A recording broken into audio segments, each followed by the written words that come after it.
안녕하세요. 꾸이빠입니다. 자, 이번 시간에는 우리 작물제에 대해서 공부를 하도록 하겠습니다. 작물제도요, 크게 두 개로 좀 나눠서 말씀드릴게요. 작물에 관한 논점, 아시겠습니까? 작물에 관한 논점을 갖다가 먼저 말씀드리고, 작물제 안에 들어있는 각각의 범죄에 대해서, 죄명에 대해서 키를 잡아 드릴게요. 각각의 죄에 대해서는 그것만 물어볼 겁니다. 그 이외에 공부 안 하셔도 됩니다.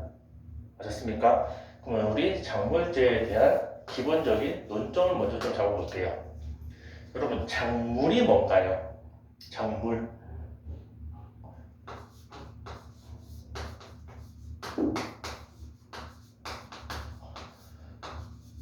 제3범죄로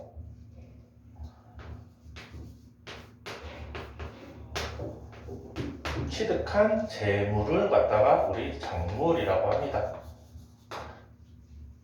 됐습니까? 제가 절도죄 할 때 말씀드렸죠. 제3범죄에서 재물죄로만 되는 거, 재산상 이득죄로만 되는 것만 나누고 나머지 것들은 다 둘 다 되니까는 따로 깊이 있게 안 보셔도 된다. 맞습니까? 작물죄는요, 제3범죄로 취득한 재물이기 때문에 이건 재물죄예요. 자, 여러분들, 자, 봐볼게요. 누군가가 어떤 제3범죄로 뭘 했대요. 그럼 장물아비한테 갈 거 아니에요. 그걸 팔아야 되니까. 그러면은 장물아비가 뭐 다이아 같은 경우는 뭐 눈에 렌즈 같은 거 끼고 이제 물건을 보고 감정을 하겠죠. 얼마 쳐주겠다. 그런데 이 재물이 아니라 재산상 이득을 팔러 왔다고 생각을 해보세요. 그 장물아비가 그 재산상 이득을 사겠습니까? 보이지도 않는 거, 눈앞에 있지도 않는 거 살까요? 안 사겠죠. 그래서 작물은 우리 재물죄입니다.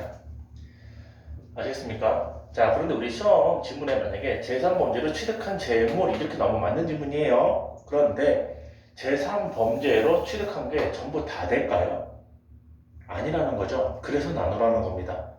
재물죄만 되는 거, 재산상 이득죄만 되는 거. 우리 재산상 이득죄만 되는 거 아직 안 했습니다. 안 했지만 컴퓨터 사용하겠지. 일명 컴사라고 하죠. 컴사라고 표현할게요. 자, 컴사. 또 우리 뭐 배웠어요? 배임죄. 이거 두 개는 재산상 이득죄만을 목표로 합니다. 그쵸? 그러면은 컴사로 취득한 재산상 이득 작물이다 아니다? 아니다. 그쵸? 이득죄니까 맨날 나오는 질문이에요. 기본적으로 쉽게. 그쵸? 컴사를 저질렀다? 그걸 누구한테 줬다? 작물죄가 된다 안 된다? 안 된다. 왜? 재물이 아니라서. 재산상 이득범죄라서. 그러면 배임죄로 취득한 재산상 이득은 작물일까요? 여전히 아니겠죠. 왜? 작물은 재물죄니까. 맞습니까? 그럼 이득죄만 되는 것들로 취득한 거는 이득이기 때문에 작물죄가 따로 성립하지 않는다. 정말 자주 나오죠. 아셨습니까? 그러니까 지문을 봤는데 컴사 내용이다, 작물이다, 나가리. 지문을 봤는데 배임이다, 작물죄로 묻는다, 나가리입니다. 아셨습니까? 이득죄만 되는 거기 때문에. 됐습니까? 왜 취득한만 빨간색으로 제가 썼을까요? 이게 정말 중요합니다. 여러분들. 자, 작물은 뭐라고요? 제3범죄로 취득한 재물입니다. 제3범죄를 완성하기 위한 재물이 아니라는 말이에요. 적어도 작물죄가 되려 그러면은 제3범죄가 끝나야 되는 겁니다. 무슨 말이냐? 자, 볼게요. A가 B한테 보이스피싱을 합니다. 기망을 해서 입금을 받았겠죠? 그럼 이 입금 받은 이 돈, 입금까지 돼야지 사기죄가 지금 완성이 됐을 겁니다. 이 다음에 누군가한테 취득죄라든지 보관죄라든지 그걸 좀 이따 설명드릴 거고요. 제3자한테 이거를 넘겨줘야지 작물재가 나와요. 이거를 갖다가 입금했다 해갖고 이거를 갖다가 작물재라고 하지 않습니다. 이해하셨습니까? 이거는 사기죄를 완성하기 위한 입금이죠. 사기죄로 취득한 돈이 아니란 말이에요. 아직. 사기죄가 근데 끝났다면은 그 다음에 작물이 되는 거고요. 그래서 이 취득한이 굉장히 중요합니다. 자, 여러분 볼게요. 여러분들이 A가 어떤 집을 갖다가 들어가서 금거북이를 하나 훔쳐갖고 나옵니다. 이 금거북이 작물이에요, 아니에요? 재산범죄로 취득한 거는 작물 맞죠? 맞습니까? 근데 이 금거북이를 가지고 나왔을 때 작물을 갖고 나온 거니까 절도죄와 작물죄라고 표현합니까? 아니죠. 이 금거북이를 누군가한테 팔거나 주거나 해야지 작물죄가 나온다는 거예요. 그러니까 취득한, 그럼 재산범죄는 기본적으로 끝나야지 되는 겁니다. 이해하셨습니까? 재산범죄가 마무리가 돼야지 그 다음에 작물죄를 볼 수 있는 거예요. 이해하셨죠? 자, 그러면은 우리 작물죄의 성질에 대해서 조금 볼게요. 이거 지금 잘 좀 개념을 잡으셔야 됩니다. 왜냐면은 나중에 뇌물죄에서랑 조금 어감이 좀 달라요. 좀 말하는 게 좀 다릅니다. 근데 나중에 헷갈리실까봐 작물죄에서 미리 좀 잘 잡아두세요. 개념 좀 볼게요. 자, 여러분들이 방금 전에 말한 것처럼 A가 금거북이를 훔쳐갖고 나왔습니다. 그 금거북이는 작물이에요, 아니에요? 작물 맞죠? 이제 금거북이 갖다 이제 어떻게 할까요? 왜 훔쳤다? 쓰려고. 재산범죄의 대전제는 잊어버리지 말라고 그랬습니다. 왜 훔쳤다? 쓰려고. 그러면 이거를 갖다가 작물아비한테 가가지고 금거북이 팔겠죠? 팔아갖고 생긴 돈. 작물이에요, 아니에요? 금거북이 자체는 작물이었던 거 아시겠죠?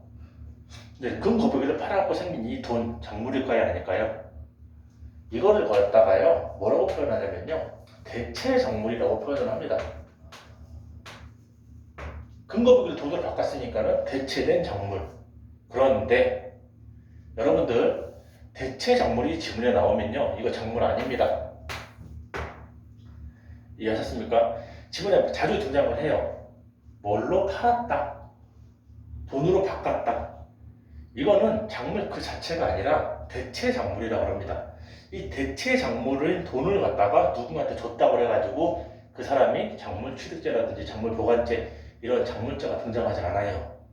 다시, 금거북이 자체는 작물인데 그걸 돈으로 바꿨으면 대체 작물이라고 표현을 하는데, 대체 작물은 우리가 작물로서 문제를 푼다 안 푼다?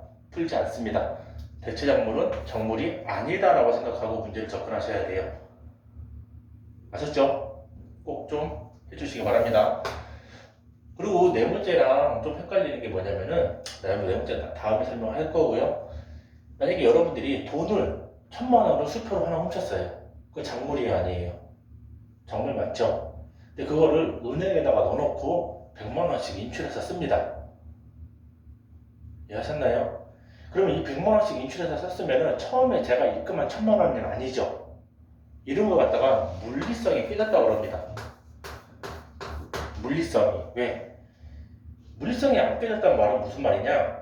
제가 1년 번호 1, 2, 3, 4짜리 1000만 원을 넣고 1000만 원을 인출했을 때 1년 번호 1, 2, 3, 4가 그대로 나왔으면 물리성이 유지가 된 거예요. 근데 여러분들 그럽니까?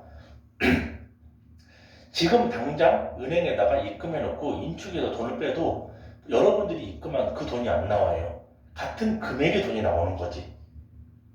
맞아요. 1년 번호는 다른 돈이라고 할 겁니다. 그럼 물리성이 깨졌다고 표현합니다. 됐습니까? 근데 작물죄에서는요, 같은 금액을 갖다가 인출했으면은 물리성은 깨졌지만 작물의 성질, 작물성은 유지가 된다고 봐요. 이게 뇌물죄에서 말하는 거랑 가장 큰 차이입니다. 나중에 말씀드리겠지만 뇌물은요, 뇌물 받은 거 그대로 물리성이 깨지지 않은 그대로 돌려주지 않으면요. 돌려주지 않은 거예요. 은행에 넣어놨다가 같은 금액을 빼가지고 줘도 돌려주지 않은 겁니다. 물리성이 깨지면 안 돼요. 그런데 우리 작물제에서는 물리성이 깨져도 작물성을 인정을 한다. 꼭 좀 잡아주시기 바랍니다. 우리 기출질문에 자주 등장하는 말이니까요. 되셨습니까? 되셨죠?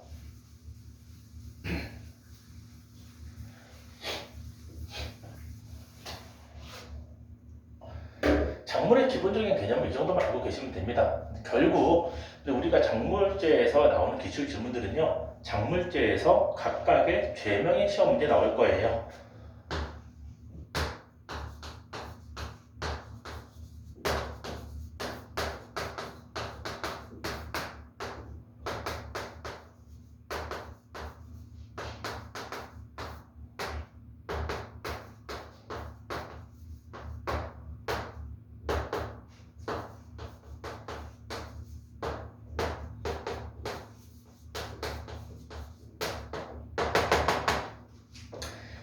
등등등 있습니다. 다 아실 필요 없고요. 우리 시험에 나오는 것만 터치를 할게요. 자, 이거를 아울러서 논점을 잡으시는 게 아니라요. 작물 취득제에서는 딱 이것만 물어보더라. 작물 보관제에서는 딱 이것만 물어보더라. 이것도 그런 것들이 있습니다. 제가 지금 이 각 죄명에 대해서 해드리는 거 이외에 다른 거 절대 물어보지 않아요. 꼭 좀 맞추시기 바랍니다. 뇌물죄도 마찬가지로 이런 식으로 설명드릴 겁니다. 뇌물죄도 죄명이 엄청 많죠.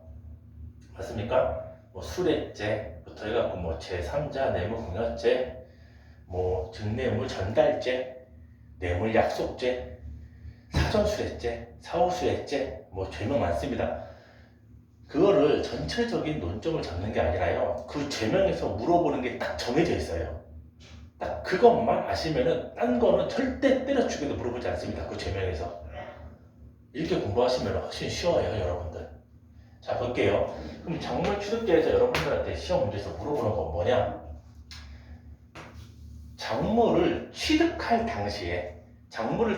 당시에 이게 작물이거나 작물일지도 모른다라는 생각을 했었어야 됩니다. 무슨 말이냐? 자, 제가 작물을 받을 때는 작물인 점을 몰랐어요. 의심도 안 했고요. 근데 나중에 갖고 있다 보니까는 이거 작물일지도 모르겠다는 생각이 들었어요. 아니면 작물인 걸 알았거나. 그럼 그때부터 작물 취득자가 성립한다 안 한다? 하지 않습니다. 여러분들이요, 이 작물 보관제에 좀 찌들어 계셔서 그래요. 작물 취득제는 뭐라고요? 취득할 당시에 작물인 걸 알았거나 작물인 점을 의심을 했었어야 돼요. 언제요? 취득할 당시에 작물이라는 걸 갖다가 인식하지 못했거나 의심을 하지 않았으면 나중에 알게 됐다고 하더라도 작물 보관자가 성립할지언정 작물 취득제는 때려 죽여도 나오지 않습니다. 맞았습니까? 그럼 작물 취득제에 대해서 계속 그걸 물어볼 거예요. 인도받았을 때 알았다면 작물 취득제, 인도받았을 때 몰랐고 나중에 알았다면 작물 취득제 나온다 안 나온다? 때려 죽여도 나오지 않습니다. 그럼 제가 하나 물어볼게요. 기출입니다. 어떤 물건을 제가 사기로 했어요. 그런데 물건을 보기 전에 계약서를 먼저 작성했습니다. 근데 그 계약서를 작성할 때는 제가 작물인 걸로 몰랐어요. 이해하셨죠? 근데 그 물건을 받을 때 작물일지도 모른다고 받은 거예요. 작물 취득자가 될까요, 안 될까요? 이건 작물 취득자가 되겠죠. 왜? 취득할 당시에, 그러니까 쉽게 말해서 인도받을 당시에 알았다면 작물 취득됩니다. 계약서 작성할 때는 아직 물건을 제가 인도받기 전이죠. 그때는 중요하지 않아요. 인도받을 당시, 그 작물을 제 손으로 받을 당시에 작물 인정을 알았거나 작물일지도 모른다는 생각을 했었어야지 작물 취득자가 나올 겁니다. 이것만 물어봐요. 작물 취득제에서는요. 딴 거 절대 물어보지 않습니다. 아시겠습니까? 뭐만 알면 된다 우리? 인도받을 당시에 알았냐 몰랐냐? 나중에 알았어도 나가리 인도받을 당시가 중요하더라. 됐습니까? 둘째, 작물 보관제를 볼게요. 작물 보관제는 여러분들이 좀 많이 알고 계십니다. 인도받을 당시에 알건 모르건 중요하지 않습니다. 왜? 보관이니까. 취득, 내가 먹었다는 게 아니죠. 보관이니까.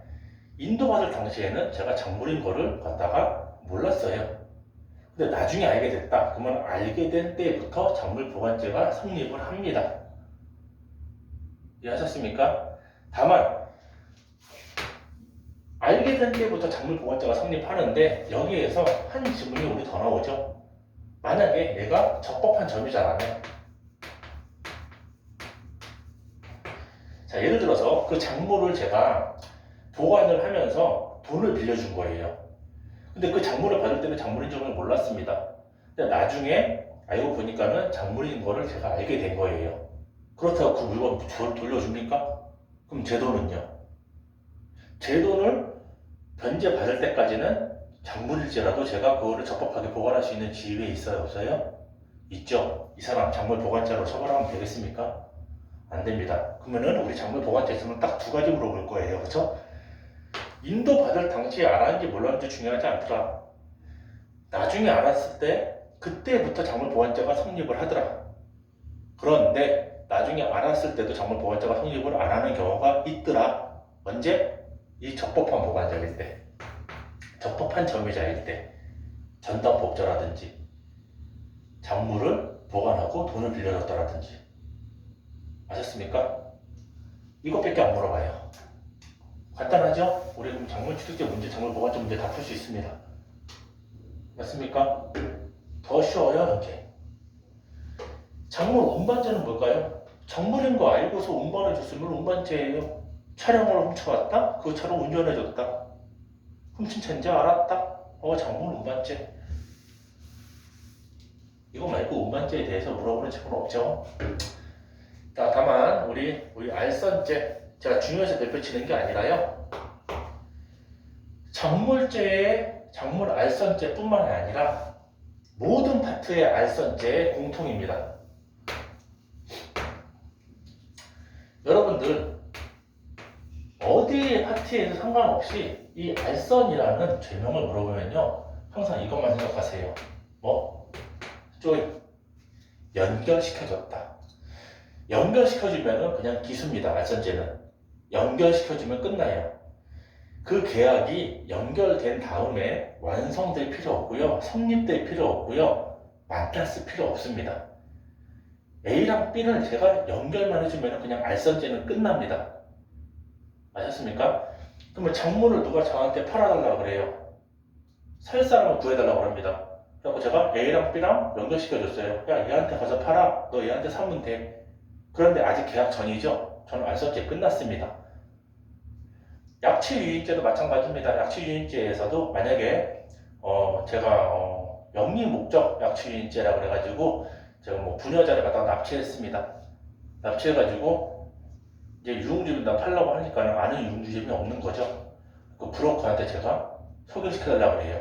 유흥주점 사장을. 그 유흥주점 사장을 조인을 해줬습니다.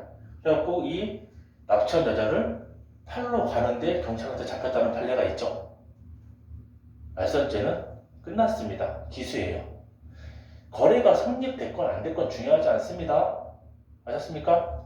연결만 해주면, 그냥 조인만 해주면 무조건 알선죄는 끝. 뇌물죄에서도 마찬가지고요. 아셨습니까? 꼭 좀 해주셔야 돼요. 알선죄를 물어보는 죄가 나오면 연결시켜주면 무조건 기수더라. 좀 편법으로 말씀드리면은 이렇게 지금 공부하실 때 그렇게 하시면 안 돼요. 시험장에서 만약에 정 몰랐을 때 그렇게 하시더라도 알선죄는요, 기출로 보면은요 다 기수예요. 알선죄가 성립 안 한다고 나오는 질문은 동작하지 않습니다. 조인만 시켜주면 돼요. 그러니까 공부는 그렇게 하지 마시고 알선죄를 물어본다면은 얘랑 연결이 됐나? 통화는 시켜줬나? 이랬으면 그냥 끝났어요. 계약이 성립될 필요 없고요, 완성될 필요 없습니다. 반드시 유념해 주세요. 자, 작물 양도죄. 죄명 중에서는 마지막으로 설명드리는 작물 양도죄인데요. 작물 양도죄는 솔직히 따로 중요하진 않습니다. 작물을 넘겨줬다. 그런데 여기에서 자꾸 이상한 지문이 자꾸 등장을 하고, 그 지문이 모든 기출에 다 달아줬기 때문에 제가 말씀을 드릴 거예요. 자, 이런 지문 보신 적 있을 겁니다. 좀 기니까 적질 않을게요. 우리나라 형법을 적용하지 못해도 우리나라 형법을 적용해야 한다. 우리나라 형법을 적용할 수 없어도 우리나라 형법을 적용해야 한다. 다시 한번, 우리나라 형법을 적용할 수 없어도 우리나라 형법을 적용해야 한다 라는 지문이 등장을 합니다. 아셨습니까? 이게 작물 양도죄를 갖다가 물어보는 내용인데요. 판결 여기를 이렇게 버렸어요. 조금 근데 모순이죠. 우리나라 형법을 적용할 수 없는데 우리나라 형법을 적용해야 한다. 그리고 오류, 잘못된 답을 어떻게 낼까요? 우리나라 형법을 적용할 수 없으면 국제사법을 적용한다. 외국법을 적용한다. 전부 틀린 질문입니다. 우리나라 형법을 적용할 수 없어도 우리나라 형법을 적용해야 한다가 맞는 질문일 거예요. 그냥 이렇게 하고 설명 끝내버리면 암기하라는 것밖에 안 되겠죠? 설명 드릴게요. 자, 이게 캘리포니아 리스 차량 판례입니다. 사실은. 됐습니까? 그리고 아까쯤에 제가 말씀드렸던 취득한, 이게 굉장히 중요하게 써먹는 내용이에요. 볼게요. 우리 작물죄는 뭐라고 했어요? 제3범죄로 취득한 재물이라고 표현했죠. 뭐라고? 취득한이라고요. 맞습니까? 자, 한번 볼게요.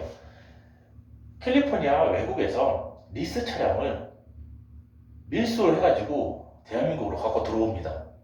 들어올 때 어떤 작업을 했을까요? 리스 회사 소유권 등록 말소를 시켜갖고 밀수를 시켰겠죠. 맞습니까? 그럼 우리나라에 들어온 이 차는 지금 등록 명의자가 있어요, 없어요? 없죠. 무등록 상태입니다. 그럼 여러분들이 이 차를 갖다가 구매를 했다고 칩시다. 그럼 이 차에 여러분들이 김안무개라고 해가지고 등록을 할 거예요. 그럼 여러분은 이 차에 뭐가 되는 거예요? 최초의 소유자가 되는 겁니다. 최초의. 왜? A 차였는데 B가 사가지고 등록 명의를 바꾼 게 아니라요. 밀수해갖고 들어오면서 무등록 차량으로 만들어버렸기 때문에 등록자가 없었던 거예요. 이 차는. 그럼 등록자가 없었던 이 차에 여러분들이 이 차를 구매해가지고 등록을 했다면 이 차에 대해서 최초의 소유권을 갖게 된 겁니다. 최초의 소유권. 그럼 이 차를 갖다가 여러분이 누군가한테 넘겨줬을 때 작물 양도죄가 되느냐? 이거 물어보는 거예요. 근데 원래는 되면 안 됩니다, 사실은. 그래서 우리나라 형법을 적용할 수 없어도라는 말이 나오는 겁니다. 왜요? 소유자가, 다른 소유자가 있을 때 여러분들이 이걸 갖다가 절도하거나 횡령하거나 사기치거나 해가지고 명의를 바꾸거나, 그래서 제3범죄로 취득한 재물이 돼야지 작물죄가 등장을 할 텐데, 무등록 차량이에요. 소유자가 애초부터 없어갖고 여러분들이 최초의 소유자가 된 겁니다. 그럼 차량의 최초의 소유자가 그걸로 갖다가 뭔 짓거리를 하던 간에 범죄가 성립할 수 있을까요? 성립할 수 없습니다. 그렇죠? A 소유의 차를 제가 몰래 갖고 왔으면 절도죄. 왜? 타인 소유니까. 맞습니까? 사기쳐 갖고 뺐던가 횡령하던가. 맞아요. 그런데 등록되어 있지 않은 새 차입니다. 소유자가 지금까지 없었던 차예요. 근데 제가 제 이름으로 최초로 그 차의 소유자가 됐다면 그 차를 제가 누구한테 주든지 간에 그게 왜 작물죄예요? 제3범죄로 취득한 재물이 아니니까요. 이해하셨습니까? 최초의 소유자는요, 제3범죄로 취득한이라는 말을 쓸 수가 없어요. 그렇죠? 다른 사람 차였는데 제3범죄를 저질러서 내가 취득한 거를 누구한테 뭘 했으면 그게 작물이 되는 거지, 제가 최초의 소유자인 차는 제가 뭔 짓거리를 해도 제3범죄로 취득한 재물이 될 수가 없는 거예요. 그러다 보니까 우리나라 형법을 적용할 수 없게 되어버린 겁니다. 그렇다고 국제사법을 따라요? 그럼 대한민국 법 없어져야죠. 나라 존재 자체를 부정하는 말입니다. 그거는. 대한민국 법 안 따르고 다른 나라 법 따른다, 국제사법 따른다, 그럼 나라의 존재 자체를 부정한다는 의미예요. 그렇기 때문에 이 밀수차라는 거를 알고 이 내용, 최초의 소유자로서 제3범죄로 취득한 재물이 아니라서 우리나라 형법의 작물죄의 취지에는 어긋나니까 적용할 수 없지만, 밀수품을 갖다가 넘겨준 거는 맞으니까는 우리 작물 양도죄로 처벌을 하게끔 된 거예요. 그러다 보니까는 원래는 작물 양도죄가 나오면 안 돼요. 근데 작물 양도죄로 처벌을 해야 되는 나쁜 놈이라는 거죠. 그 처벌을 하려고 하다 보니까 우리나라 형법을 적용할 수 없는 경우지만 우리나라 형법을 적용해서 그냥 작물 양도죄로 처벌을 했다라는 겁니다. 이해하셨습니까? 최초의 소유자이기 때문에 제3범죄로 취득한 재물이 될 수가 없어요. 이해하셨죠? 이게 만약에 A 소유였다. 근데 얘가 밀수로 만약에 뒤로 이거를 샀다. 이러면은 내용이 다 바뀌어요. 그렇죠? 최초의 소유자가 아니니까는 제3범죄를 저지를 수 있는 위치가 된 거죠. 근데 최초의 소유자는 제3범죄로 취득한 재물이 아니죠. 이게 지금 절도로 취득한 겁니까? 아니면 사기로 취득한 거예요? 횡령으로 취득한 거예요? 아니죠. 소유자가 없는 차에다가 내 소유가 최초로 됐기 때문에 작물죄랑은 맞지 않아요. 우리나라 형법으로 따지면 작물죄가 등장할 수가 없습니다. 그런데 작물 양도죄로 처벌을 하려고 하다 보니까 우리 이거를 우리나라 형법을 적용할 수 없어도 우리나라 형법을 적용해야 된다라는 게 맞는 지문으로 계속 등장합니다. 모든 기출에. 이해하셨습니까? 다시 우리나라 형법을 적용할 수 없어도 우리나라 형법을 적용해야 한다. 됐습니까? 작물 양도죄를 성립했다 안 한다? 한다. 이거 말고는 작물 양도죄 물어보는 거 없을 거예요. 자, 그렇다면 우리가 작물에 대한 기본 논점, 그렇죠? 작물성이라든지, 그렇죠? 작물성이라든지, 작물이 뭐 제3범죄로 취득한 재물죄라든지 이런 걸로 문제 풀 수 있는 거 이외에 각 죄에 대해서 딱 이것만 물어볼 거예요. 더 이상 물어보지 않습니다. 제가 지금 말씀드린 것만 하시면 그 죄는 다 풀어요. 아셨습니까? 그 죄에 대해서 뭘 물어볼지만 딱 알고서 지문을 읽어보세요. 그럼 어렵지 않게 풀리실 겁니다. 그리고 작물 취득죄에서 자주 등장하는 게 우리 심부름꾼이죠. 제가 그냥 저는 심부름꾼이라고 합니다. 작물을 갖다가 일시 사용하게 했대요. 그리고 다시 받았죠? 이 사람 작물죄라는 거예요. 아니라는 겁니다. 그렇죠? 심부름꾼이죠. 작물을 갖다가 심부름시켰다. 이해하셨습니까? 자, 지금부터 설명드리는 거 이거는 꼭 좀 잡아주시기 바랍니다.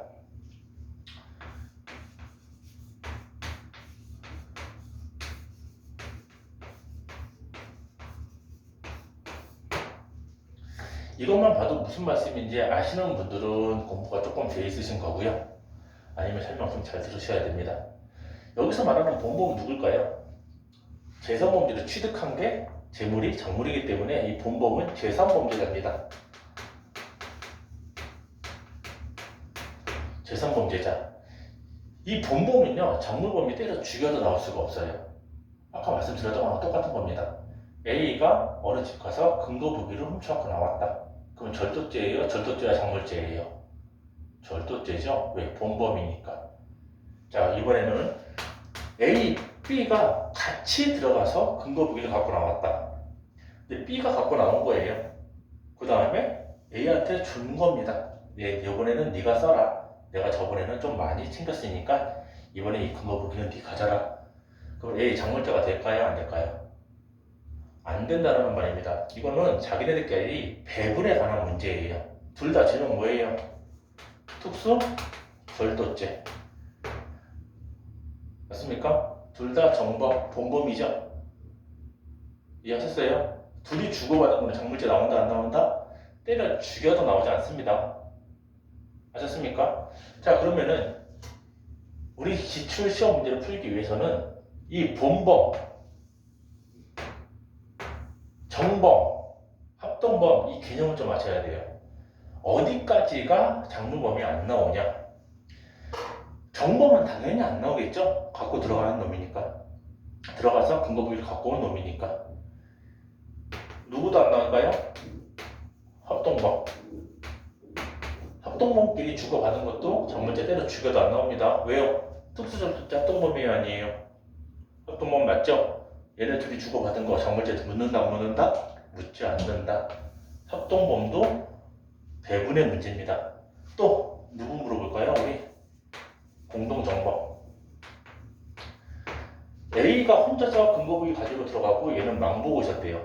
둘이 같이 들어갔으면 특수절도입니다. 아셨죠? 근데 한 명이 망보고 있었으니까는 A는 절도죄, B는 절도죄의 공동정범이라고 표현을 해요.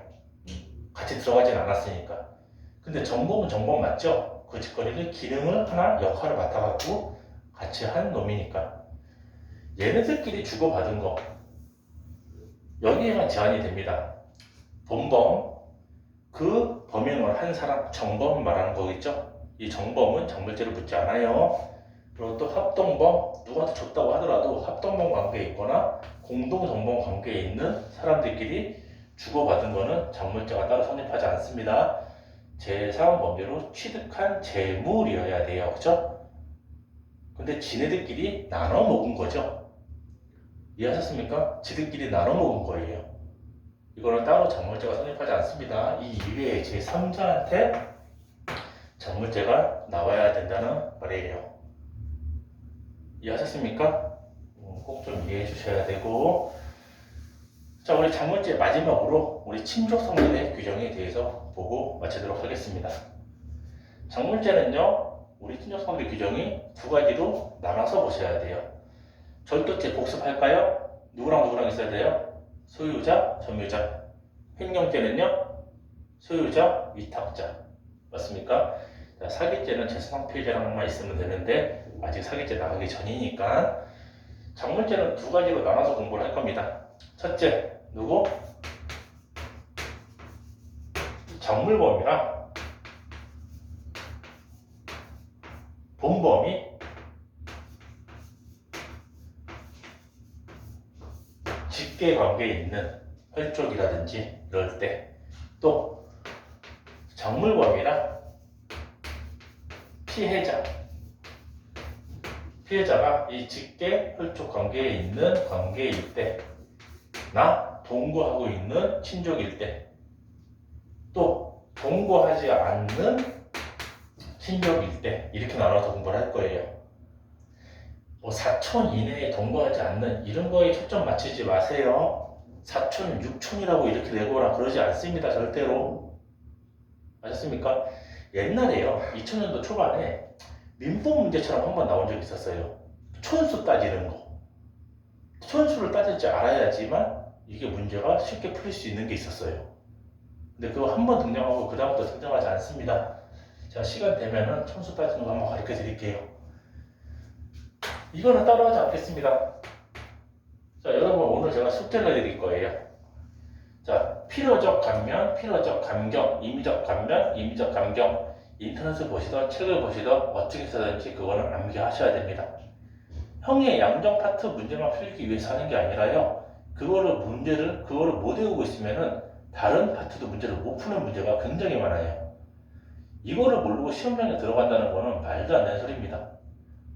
아시겠습니까? 필요적 감면, 필요적 감경, 임의적 감면, 임의적 감경. 암기 꼭 해주셔야 됩니다. 이거 판례 아니에요. 그쵸? 꼭 암기해 주셔야 됩니다. 그러면 이거는 필요적 감면 사이에 명확하게 명시가 되어 있어요. 작물범과 본범이 직계혈족 관계에 있으면은 필요적 감면, 필요적으로 감경하거나 면제해 주겠다. 이거는 따로 하지 않겠습니다. 다만 이게 무슨 말인지만 조금 볼게요. 본범이 제3범죄범이죠? 그쵸? 아빠가 도둑놈이에요. 근데 그 도둑놈이 아빠가 훔쳐갖고 온 것 같다가 먹고 입고 하는 거예요. 아들이 장본범. 됐습니까? 이때 아빠가 도둑질 해갖고 먹이는 거를 아들이 알면서 어쩔 수 없이 생계를 해야 되니까는 먹는 거예요. 이거 작물범으로 똑같이 처벌해야 되냐는 겁니다. 필요적으로 좀 봐주자는 거죠. 아빠가 도둑인 거지 그 아들이 무슨 죄냐?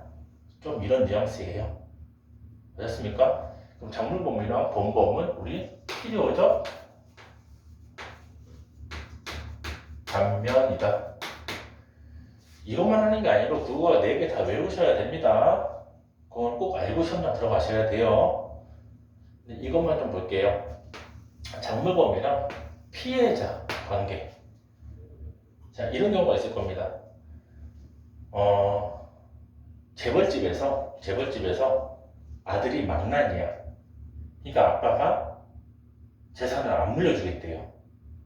그래가지고 전문 절도범을 갖다가 고용해서 아버지 금고를 텁니다. 이해하셨습니까? 그러면은 교사범이든 아니든 교사범도 장물죄가 될 수 있다고 설명드렸습니다. 그렇죠? 교사범은 정범이 아니기 때문에 아까 처음에 정범이 안 되는 애들은 누구였어요? 정범, 합동범, 공동정범. 됐습니까? 교사범은 공범이죠. 그냥 교사범은 작물범이 될 수 있어요. 이 망나니인 재벌 아들 작물죄 피해자 누구예요? 지 아버지.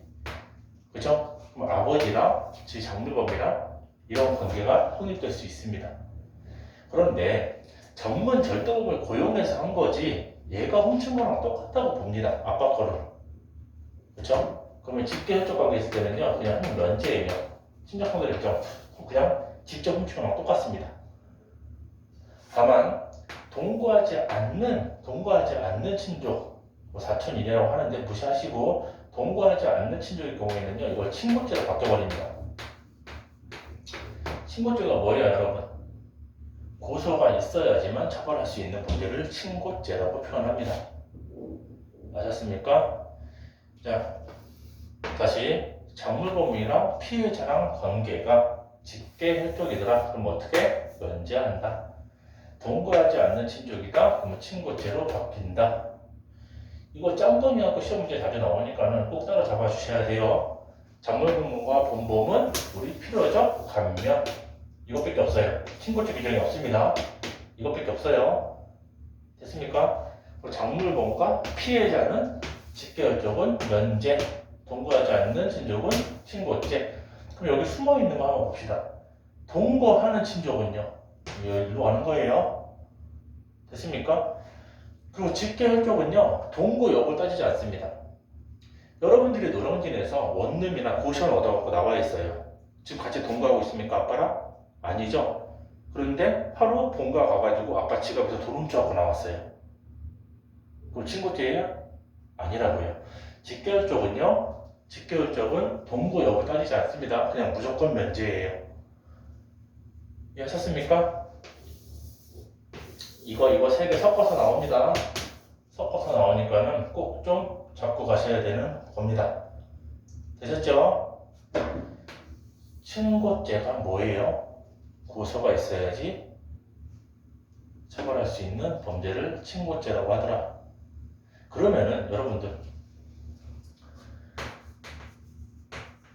절대적 친고죄랑 상대적 친고죄라는 게 있어요. 이거 구분할 줄 아시나요? 어렵지 않습니다. 형사법에서 보면은 우리 주관적 불가분의 원칙 고소 파트에 보면은 전부 다 3천 지문들이 굉장히 많이 등장합니다. 근데 여러분들 다 상대적 친고죄라고 푸시잖아요. 근데 왜요? 절대적 친고죄, 상대적 친고죄 구분해 드릴게요. 어렵지 않습니다. 절대적 친고죄는요 죄명 자체가 친고죄인 것들이에요. 모욕죄, 각종 비밀자 들어가는 거. 제가 나중에 총론에서 한번 해드릴 겁니다. 박스 문제. 뒤에 어떠한 문자가 들어가고 어떠한 글씨든 상관없습니다. 비밀자 들어가면 죄다 친고죄를 찍고 나오세요. 맞습니다. 질문에 무조건 외국자 들어가면요 무조건 반사불패죄 찍고 나오세요. 죄명 따지지 마세요. 외국자 들어가는 죄명이 10개가 되는데 필요 없습니다. 외국자 들어가면 무조건 반사불패죄, 비밀죄 들어가면 무조건 친고죄, 비밀 누설죄 친고죄, 비밀 침해죄 친고죄, 비밀자 들어가면 전부 친고죄. 아셨습니까? 그런 죄명 자체가 친고죄인 경우를 갖다가 우리가 절대적 친고죄라고 해요. 아셨죠? 근데 우리 형사법 풀 때 A가 친구인 B와 삼촌인 C의 집에 들어가서 멈췄다. 죄명 뭐예요? 절도죄죠? 절도죄는 친고죄입니까? 아니죠.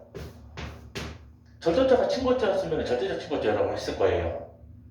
근데 절대적 친고죄는 죄명 자체가 친고죄인 거. 근데 절도죄는 친고죄가 아니다? 아니죠. 그런데 친족 간의 관계가 있으니까는 고소가 있어야지. 동거하지 않은 친족이니까 고소가 있어야지 처벌할 수 있는 상대적인 친고죄다라고 표현을 하는 거예요. 이해하셨습니까? 이해하셨어요? 친고죄. 다시 죄명 자체가 친고죄인 거를 절대적 친고죄. 죄명은 친고죄가 아닌데 고소가 있어야지 되는 거를 상대적 친고죄라고 하더라. 어렵지 않죠? 이렇게 공부를 하시면 되겠습니다. 됐습니까?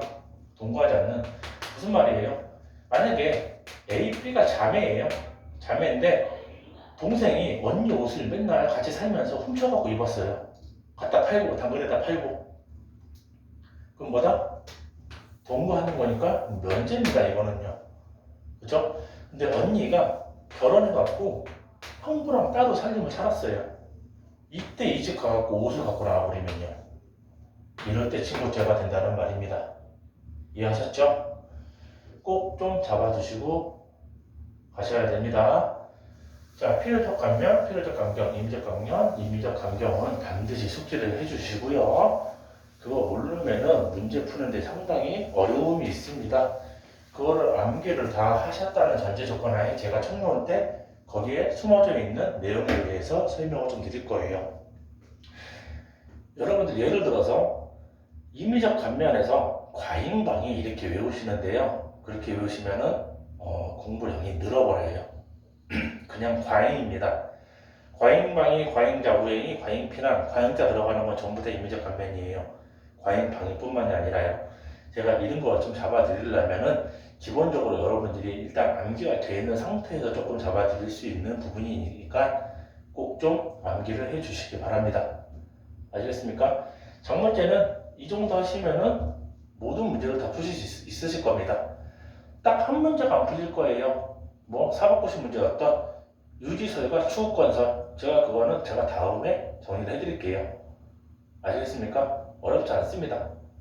자, 오늘 고생하셨고요. 정말제까지 마치겠습니다. 그리고 우리 이제 제3문제 사기죄 하나 남았죠? 사기죄는 다음 주에 촬영해서 업로드 하도록 하겠습니다. 감사합니다. 고생하셨습니다.